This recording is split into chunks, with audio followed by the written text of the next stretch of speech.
For over a century, one family had run the city of Florence. They had carved their name into the heart of the Florentine Renaissance. The Medici. But at the height of their success, they had been toppled by a sudden revolution.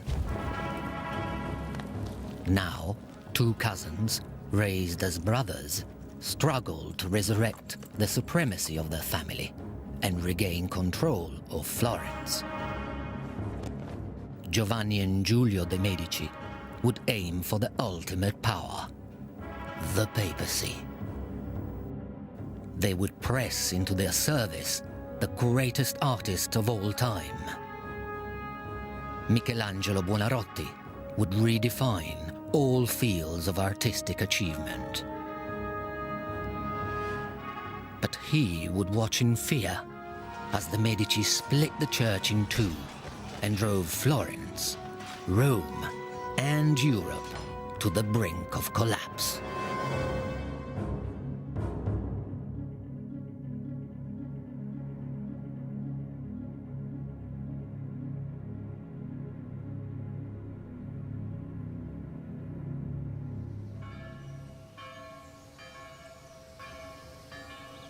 Florence, 1501.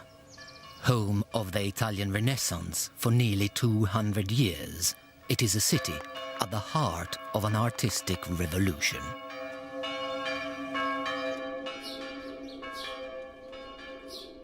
And now, in a workshop behind the cathedral, an extraordinary work of art was beginning to take form.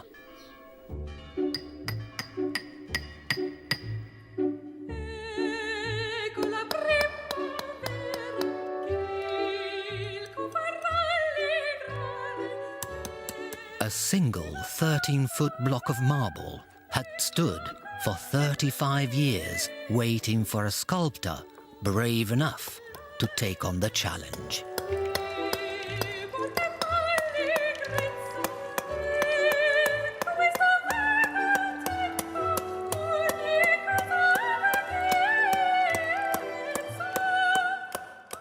That sculptor's name was Michelangelo Buonarroti. Michelangelo lived for his work. He was, I think, by any standards, a workaholic. He rarely ate. He didn't sleep very much. He would often sit away in the dead of night with his hammer ringing away. He didn't take his boots off, apparently, for months at a time, so that when he did take them off, the skin came along with the boots.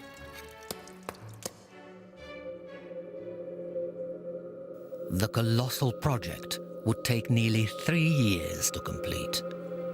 To guide his progress, Michelangelo submerged a small wax model in water. Day by day, he let the level drop. And what Michelangelo saw emerging from the water, he chiseled carefully from his marble block. He also devised a constant shower of water to keep the dust down and his body cool. The giant Michelangelo was creating would come to symbolize his struggles against the family he had once adored.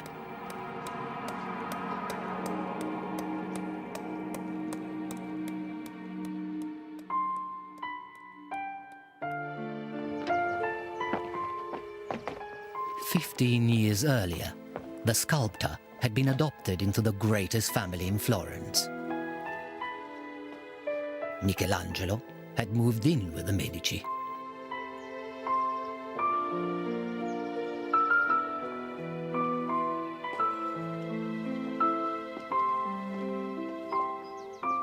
The young artist was exposed to a world of artistic achievement.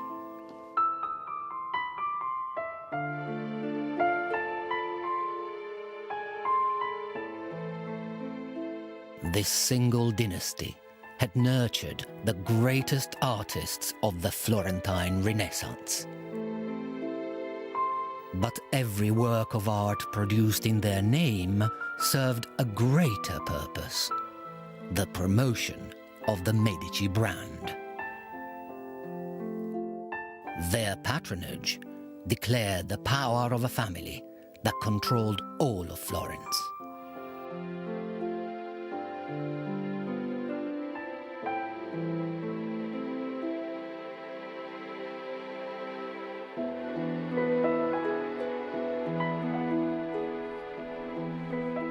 Michelangelo was raised alongside the heirs to the Medici dynasty.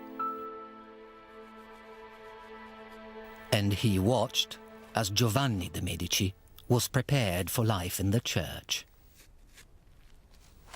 Giovanni, Lorenzo's son, was marked out for the church from the age of 7. And his cousin, Giulio, is also marked out for the church. The boy is by Lorenzo.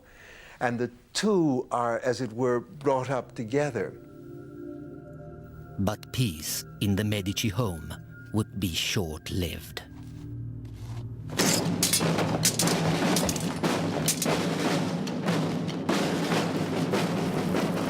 A bloody civil war exploded in the streets of Florence, sparked by resentment of Medici wealth and power. Michelangelo remained in Florence while all traces of Medici insignia were wiped from the streets.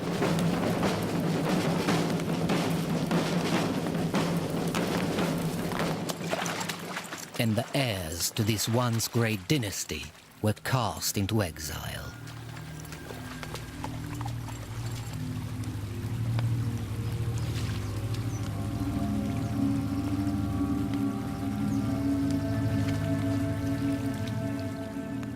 Giulio de' Medici had been ordained a priest and a prior. One step ahead, his cousin Giovanni was already a cardinal. But their clerical connections meant little without the power base of Florence. Florence is extremely important. The Medici, as church dignitaries, are really only that without Florence. With Florence, they're much more. They carry much more clout.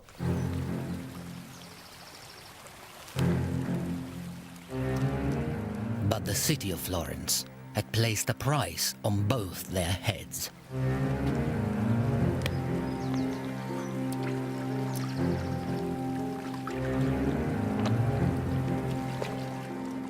The cousins were forced to roam through Italy, seeking the support of friends who could lead them on the path back to power.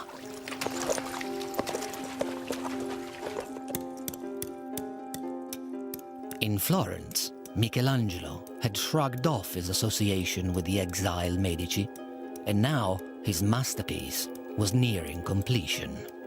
The city would soon have a formidable symbol of independence.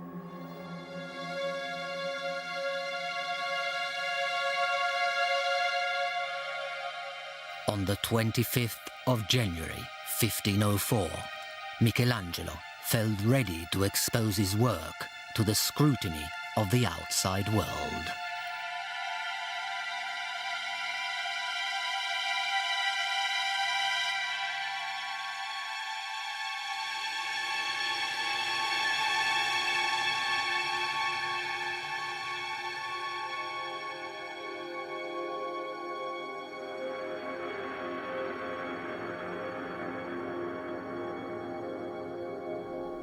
The David started out as a commission for the cathedral in Florence to be put far up on the top of the building. That's why it's so big, because it had to be visible from the ground. Well, when he finished it, the authorities came to look at it, and everyone agreed that this was such a monumental step forward that it would be a shame to put it up there on top of the cathedral because nobody would ever see it. And what they decided was that it ought to be put outside the town hall. But context determines meaning. On a religious building, it would have been primarily understood as David the prophet, the God-given hero. In front of a public governmental building, it became, almost automatically, a symbol of the city itself. What Michelangelo had created became the ultimate symbol of resistance to the overbearing Medici. The Republic wants that image. It wants Florence to be David, but it wants the Medici to be seen as Goliath. So what Michelangelo creates is this amazing piece of Republican art. It's to show Florence after the Medici, slaying the Medici. That's what David's all about. Even Michelangelo himself believed that Medici ambition threatened the future of the city of Florence. It was a source of great sadness to him that the people he had known as a young man, the family around Lorenzo who had been so good to him and who he really knew very intimately from living in their household, later turned out to be contrary to the best interests of Florence as he saw it and as a great many other people saw it. After 9 years in exile, Giovanni and Giulio de' Medici arrived in Rome.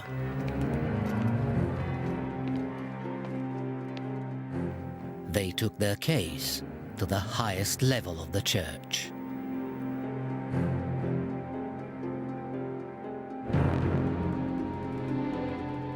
Pope Julius II was also from a powerful family. Fortunately, he was sympathetic to the plight of the Medici. Now, he helped them assemble an army of their own, which headed back for Florence.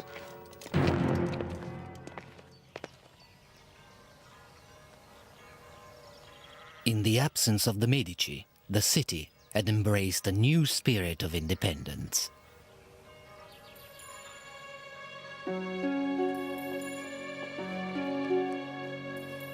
Against the wishes of the church, the artists of Florence were venturing into dangerous new ground. They had begun to procure corpses from the city's hospitals for private research. A pioneer of this controversial method was the city's most talked about personality, Leonardo da Vinci. The great master carefully studied the complexity of the human body. No detail was overlooked.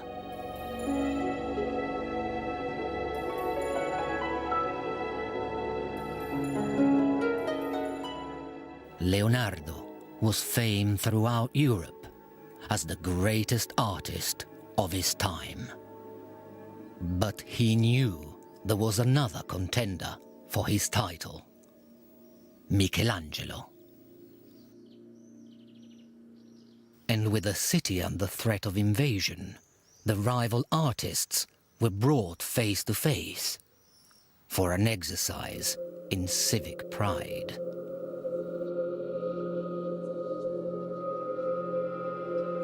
Leonardo and Michelangelo were each given a wall of the Great Council chamber to decorate with frescoes of famous Florentine battles. It was a contest between two utterly contrasting characters. Leonardo is the urbane, sophisticated, slightly dandyish figure, turns his hand to a bit of everything. Michelangelo, on the other hand, is this untutored genius, very difficult, very fragile, very bad-tempered. And the clash is very, very interesting, two very, very different styles. Leonardo conceived of the Battle of Anghiari as a visceral and heroic action scene. No one had attempted such frenzied violence before.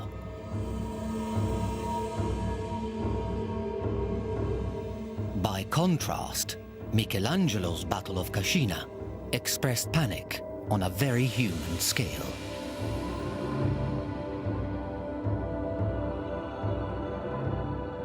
The artist had caught the mood of an apprehensive city.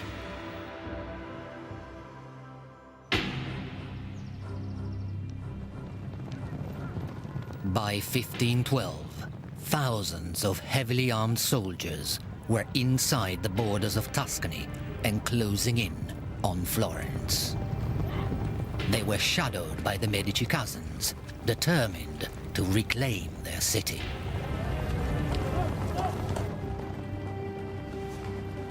The people of Florence prepared for the onslaught to come.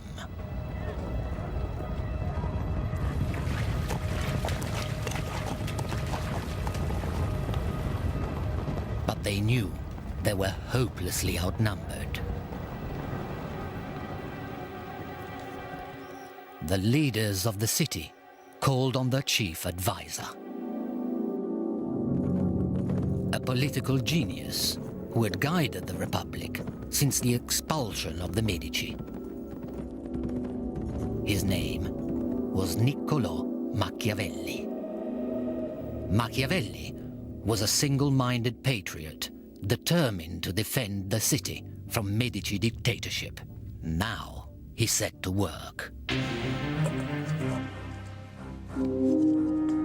Mobilizing thousands of men from towns and villages all across Tuscany, Machiavelli assembled and equipped a national army.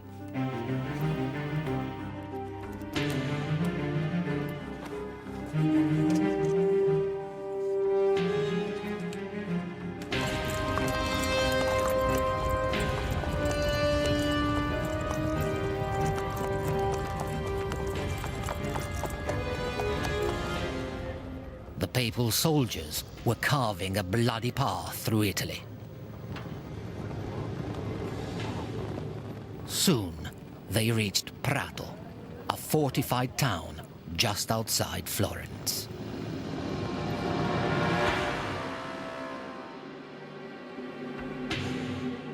Witnesses recorded the devastation perpetrated in the name of the Medici.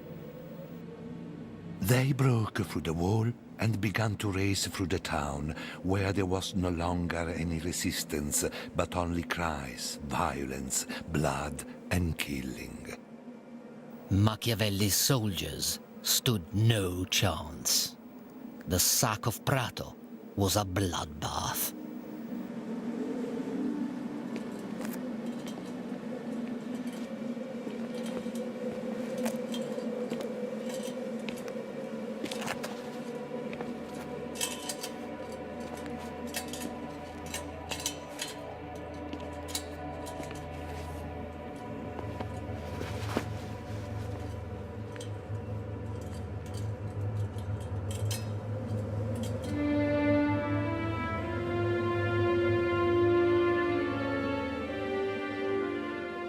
Giovanni sent a progress report to his master, the Pope.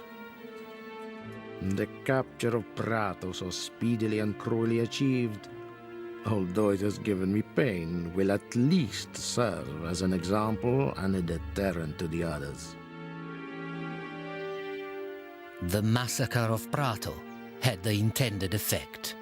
Just a few miles away in Florence, the leaders of the Republic surrendered. Through violence and terror, the Medici had won control of their city, but not the loyalty of the people of Florence.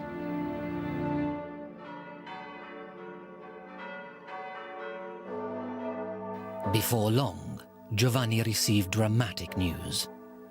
His mentor and master, Pope Julius II, was dead.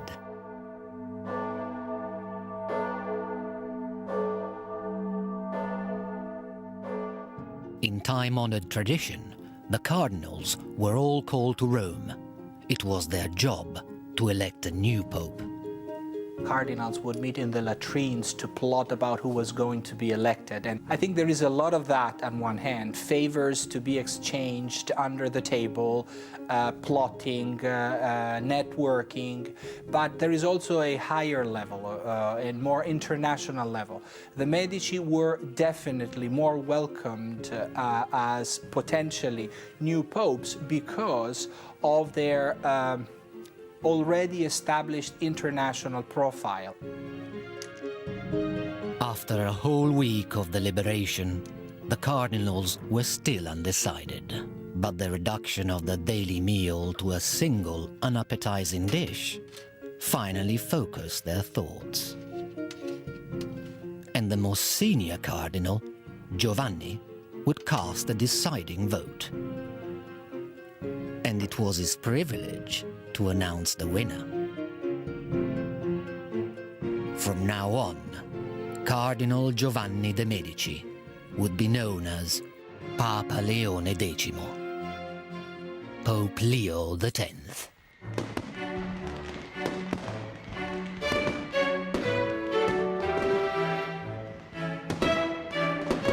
Giovanni's accession to the papacy changed everything. The city of Florence now welcomed back its former enemy with open arms.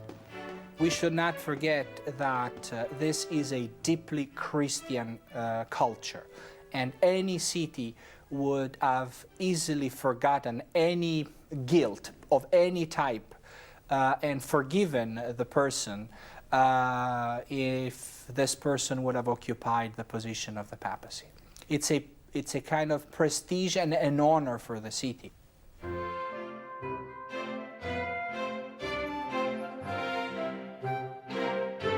For the first time in history, the leader of the Catholic Church had been born in Florence. The Pope soon capitalized on his new status to strengthen the position of the Medici family. When the Cardinal Giovanni de' Medici becomes Pope, within a month, his cousin Giulio is made Archbishop of Florence, and in the autumn, he also becomes a cardinal. So now you've got a Medici Pope and you've got a Medici Cardinal. This is one of your examples of nepotism, which all the Renaissance popes practiced. As part of the celebrations, Leo had a young boy painted gold from head to toe. It was pure propaganda, implying the return of a golden age under the Medici. The boy died shortly afterwards, poisoned by the gold paint on his skin. His death went unnoticed, and the papal celebration went on for days. The Pope occupies God's position on earth. This is why popes are infallible. This is why popes are above any earthly ruler. This is why popes are supposed to approve and therefore legitimize any political authority. It's a very, very important spiritual position which is above any earthly power.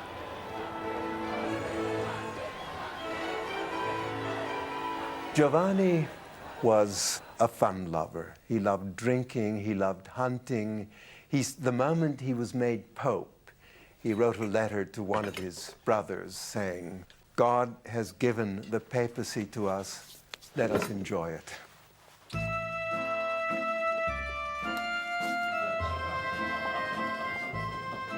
Pope Leo X hosted elaborate dinners night after night. One ambassador sent a breathless letter home. The meal was exquisite. There was an endless succession of dishes, for we had 65 courses.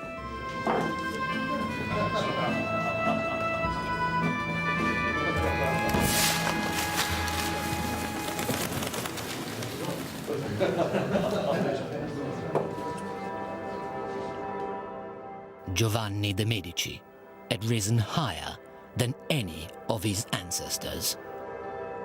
And now the new Pope inherited a fresh artistic legacy inside the Vatican itself.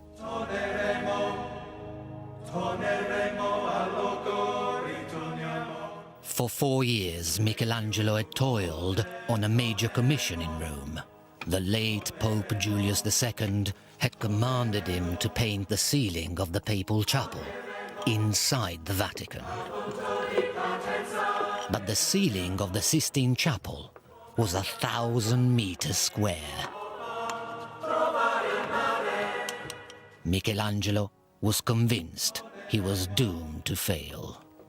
He was forced into painting the Sistine Chapel, he thought, as a kind of conspiracy against him by enemies who didn't want to see him succeed in sculpture. And so it's a great irony that the man that I think we consider the greatest artist of all time, the greatest painter of all time, never actually thought of himself as a painter. Michelangelo resented every minute he spent on the Cappella Sistina. This difficult position shoves my stomach up to hang beneath my chin. My loins have gone up into my belly, and I cannot see where to put my feet. And with its non-stop dripping from above, my brush makes my face a richly decorated floor. He knew he was a genius. He didn't suffer fools gladly, and the word that was most often used to describe him was terribilità, which is terribleness, in the literal sense of striking terror into other people. Working in secret, a small group of long-suffering assistants helped Michelangelo with the most demanding work. With fresco, you have anywhere from 12 to 24 hours to create your masterpiece. The word fresco means fresh, and it refers to the plaster you're painting on fresh, i.e. wet plaster. And plaster, especially on a hot day in Italy, dries fairly quickly. So it really is a race against the clock. Fresco was regarded as the most difficult method of painting. It was said that many painters could master painting in oil, but only the very best could succeed at fresco. After a number of years on the scaffold, he was a true master, a real virtuoso. He was able to paint enormous scenes in a single day.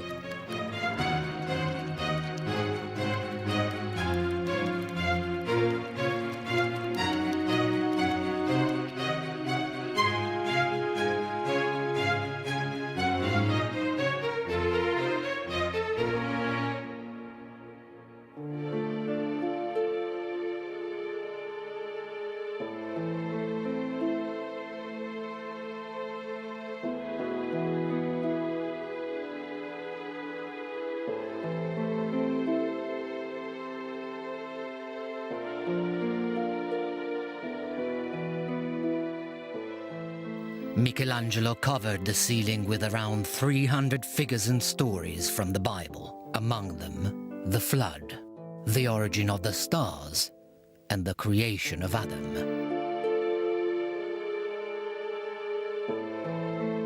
Michelangelo's monumental figures were based on fragments of classical sculptures and inspired by the perfection and beauty of the ancient world.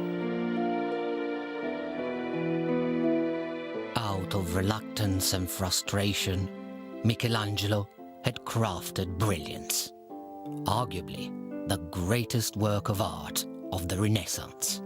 But could it shelter him from the wrath of the family he had deserted?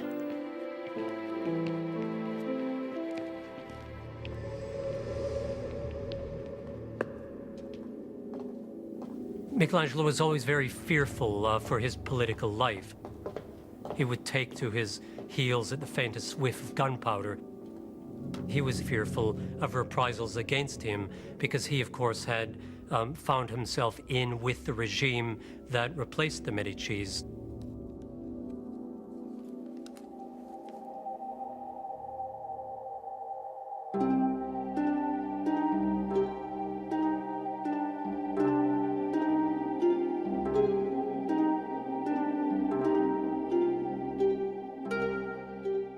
But the Medici saw power in Michelangelo's work, and they were not in the business of squandering talent.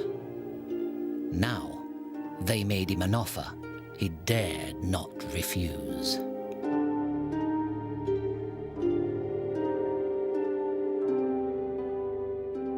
They ordered Michelangelo to build glorious tombs for their dead fathers, Lorenzo the Magnificent and Giuliano de' Medici.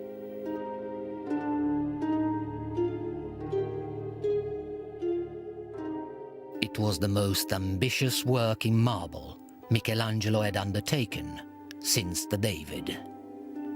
But this time, it was a sculpture honoring the Medici. I think it would have been very difficult for him to refuse a commission like the Medici tombs. Number one, he loved the family and he would have liked to help memorialize them in general. Number two, these were friends of his, that is, the patrons were friends of his. And number three, the man is the Pope. And it's not so easy to say no to the Pope.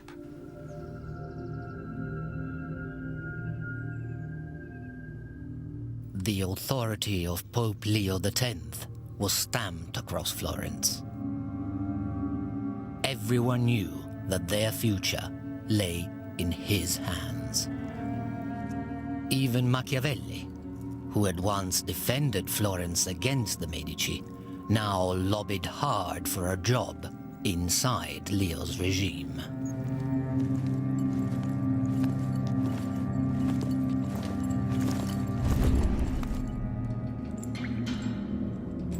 Unfortunately for Machiavelli, he was promptly thrown into prison as an anti-government conspirator and tortured in the worst way that the Florentine tortures could inflict upon him. Machiavelli was exiled from the city in disgrace. Trapped in his country villa, he pondered on the life he had lost. Caught in this sway among the lice, I wipe the mold from my brain and release my feeling of being ill-treated by fate. With time on his hands, Machiavelli began writing a handbook for aspiring dictators. Since love and fear can hardly exist together, if we must choose between them, it is far safer to be feared than loved. Machiavelli called his book The Prince. In it, he described a world in which politics was devoid of morality. Machiavelli's political theory is the first time a thinker separates ethics from politics. And this is something that had never happened before. According to Machiavelli, the prince should be a cynical ruler acting in terms of reason of state. He's the first one to acknowledge the non-ideal nature of politics, which was exactly the case in his own time. Il Principe was inspired by and dedicated to the Medici. But Machiavelli's plan backfired. The Medici refused to employ him. Instead, Machiavelli's name became a byword for ruthless and cynical politics. And nowhere was the struggle for power more cutthroat than inside the Vatican. In 1516, a group of cardinals conspired to commit the ultimate crime: the assassination of the Pope.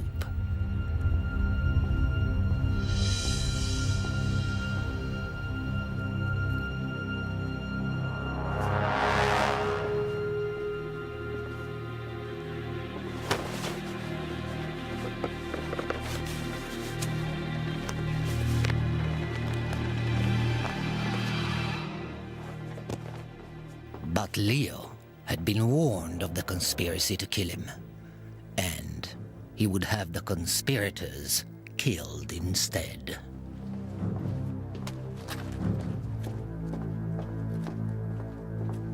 Now, the Medici cousins took steps to secure the loyalty of those around them.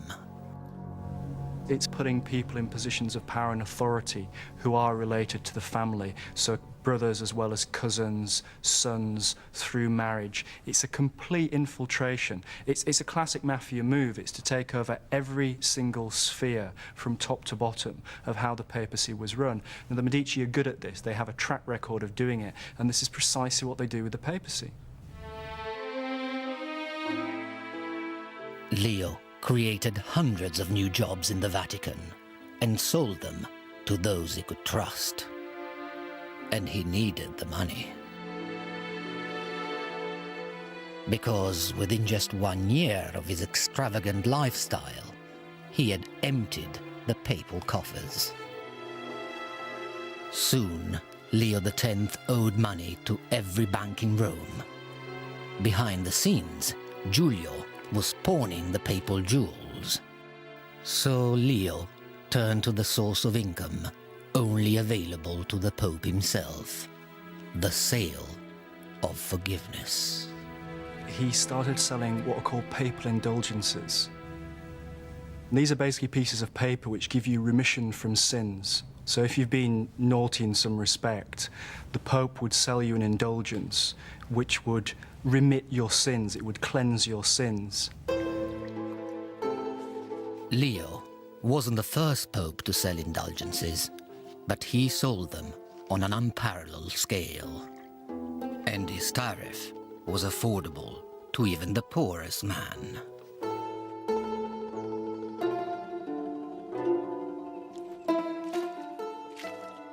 Across Europe, Leo found a ready market, because an indulgence could mean freedom from an eternity in hell. The church created the figure of the itinerant preacher of indulgences, which would stop in the main piazzas of cities and towns and preach for a specific indulgency. And if people would buy an indulgency, they were released a receipt. The sale of salvation was a goldmine for the Pope.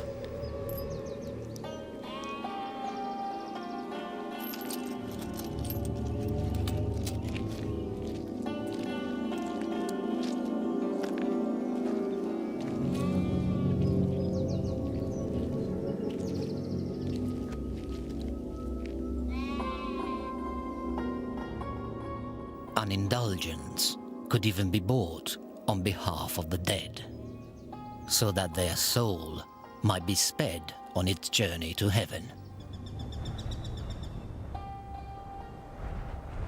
Profits from the sale of absolution were lifting Pope Leo out of debt.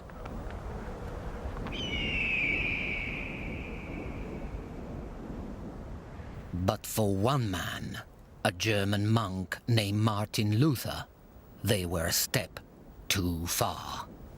Luther was absolutely horrified by what the church was doing, and for him it symbolized everything that was corrupt and decadent about the Catholic Church. In 1517, Martin Luther published an incendiary manifesto for change. Exploiting the latest technology, it was printed, reprinted, circulated, and translated. No idea had ever traveled so far and so fast. Luther's 95 Theses was an indictment on the sale of salvation and a direct attack on the Pope. The Pope is richer than Croesus. He would do better to sell St. Peter's and give the money to the poor.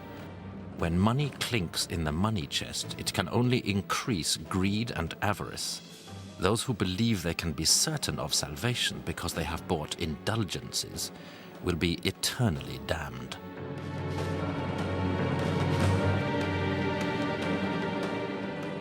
No one had ever dared use such outspoken language against the might of the Catholic Church. It was the start of a revolution. Luther was trying to reform the church, not destroy it. But in the process, things snowballed and went completely out of control. Before long, Luther's manifesto made its way back to Leo. But the complaints of a petulant monk mattered little to Pope Leo X. If you were to be Roman Pope, umbilicus mundi, the navel of the world, the most powerful earthly organization with money flowing through your treasury like water through fountains, an Augustinian monk in Wittenberg is nothing. And after all, Germany was the land of the barbarians, I barbari, the land of the Gothic style, as opposed to the Renaissance. So why caring about those primitives? Leo drew up a standard document designed to silence heretics.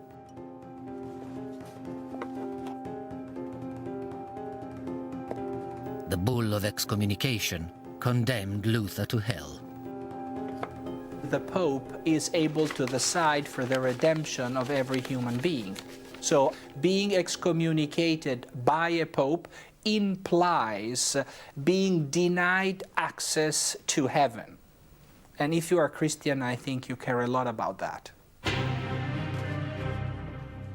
But Luther would not accept his punishment, and his refusal to repent triggered a battle for the soul of Europe.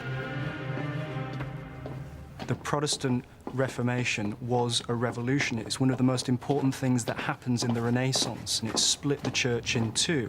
And we still live with that division between Catholic and Protestant. It's right with us today, and it starts back in that period between Luther and Leo.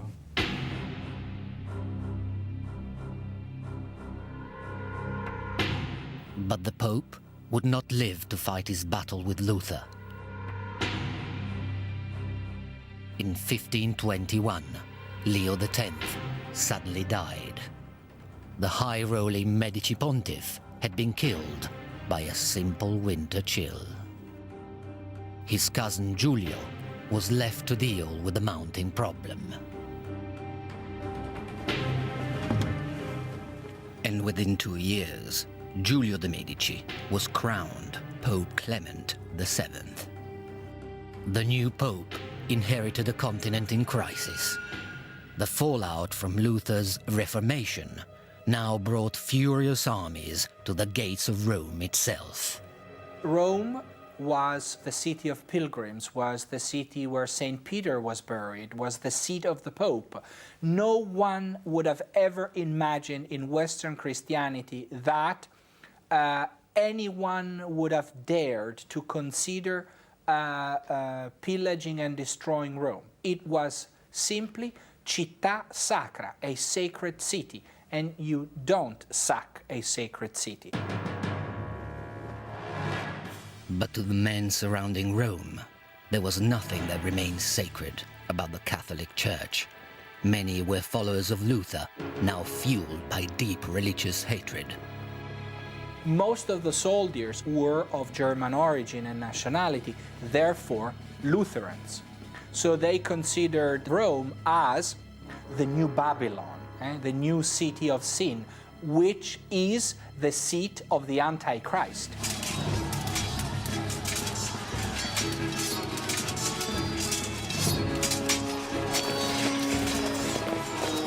In fear of his life, Clement fled to the safety of the Castel Sant'Angelo.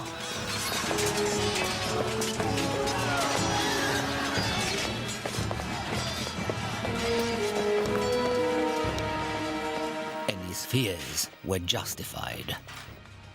For the next day, Rome was torn apart without mercy.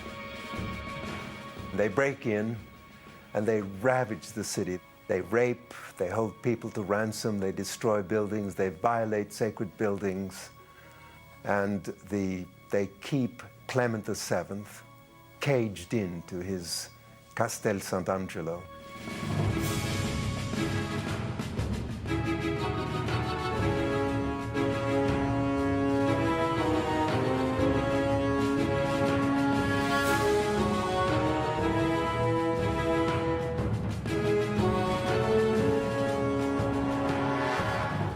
The about 8,000 people died on the first day. This was just massacre on an absolutely grand scale. Everything was destroyed. Doors were ripped off their hinges, shops were looted, women were raped, people were casually mutilated and tortured. It was absolutely horrific. The sack of Rome is probably one of the blackest moments that takes place in the Renaissance.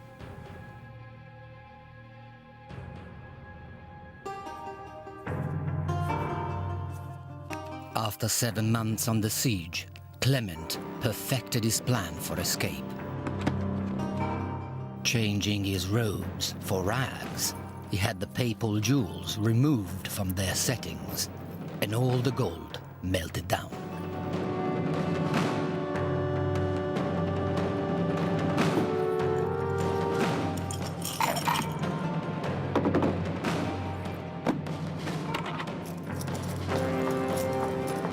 With his treasures sewn into his clothes, Clement bribed his way out of Rome and headed for the safety of Florence.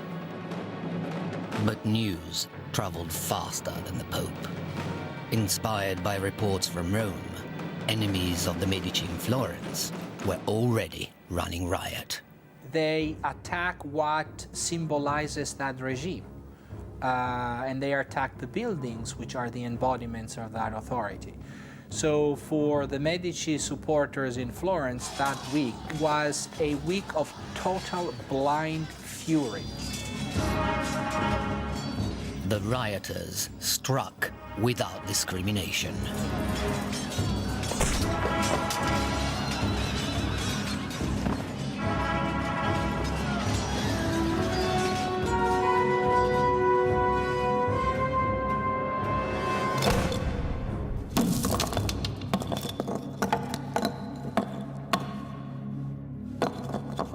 It was a bench hurled from City Hall that did the damage to Michelangelo's David, the city's greatest symbol, all in defiance of the Medici.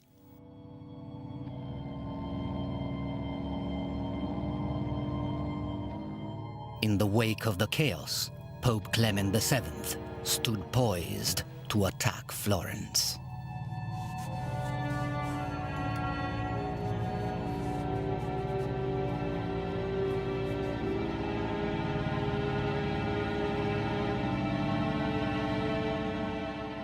Trapped inside the church of San Lorenzo, Michelangelo cowered beneath the tombs he had built for the Medici cousins. I hid in a tiny cell, entombed like the dead Medici above, though hiding from a live one. But the beleaguered city held one trump card.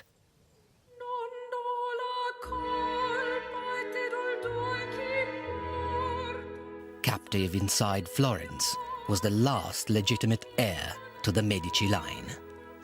Clement VII's niece was 11 years old. Her name was Catherine de' Medici.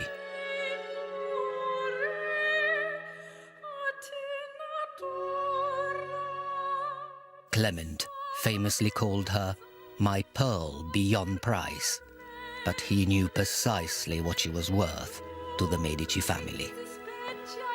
Unfortunately for him, so did the people of Florence. They threatened to throw Catherine into a soldier's brothel unless Clement agreed to a truce.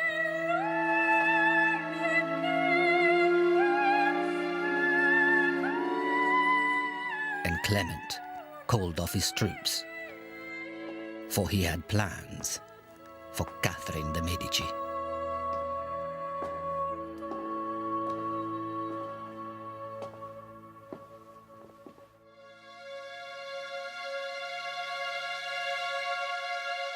Clement soon capitalized on Catherine's survival.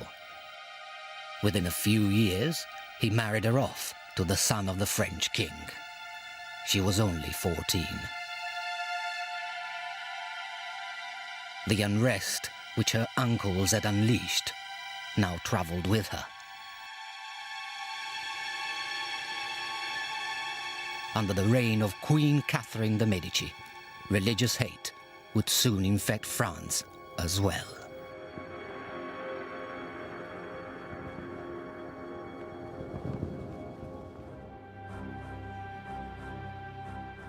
Back in Rome, Clement VII was now living on borrowed time. Desperate to make one last grand gesture, he summoned the man he'd grown up with, Michelangelo.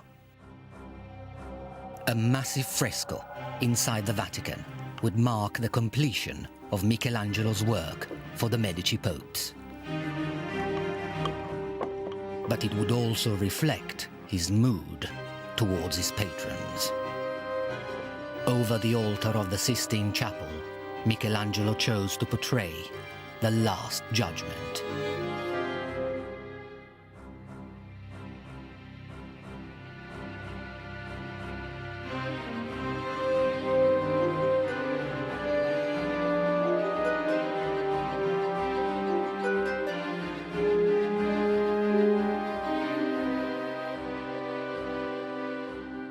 The magnificent fresco was a product of the agonies of its time.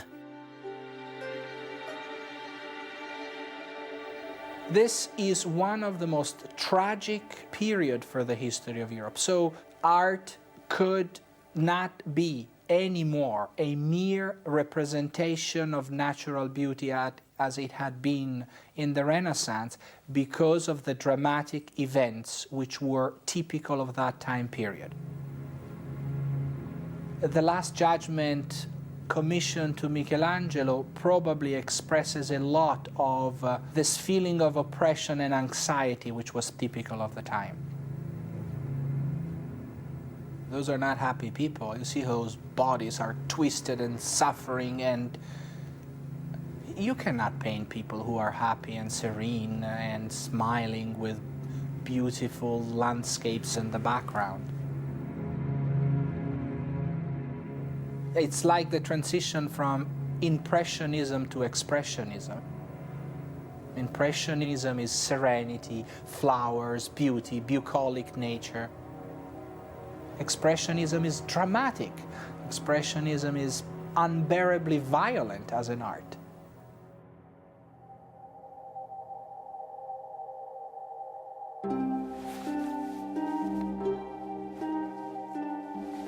But Clement VII would not live to see the great work finished. In 1534, exhausted by the turmoil of his reign, Giulio de' Medici died. It was the end of an era.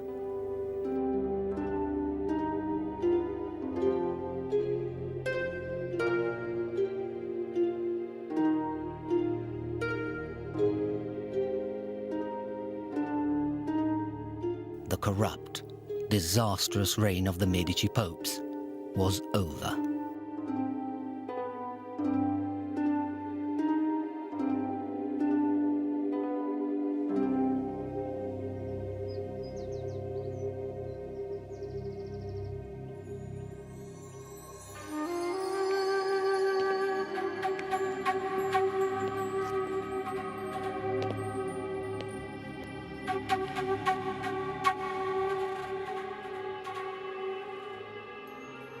But a single act of redemption would herald a magnificent new era for the Medici dynasty.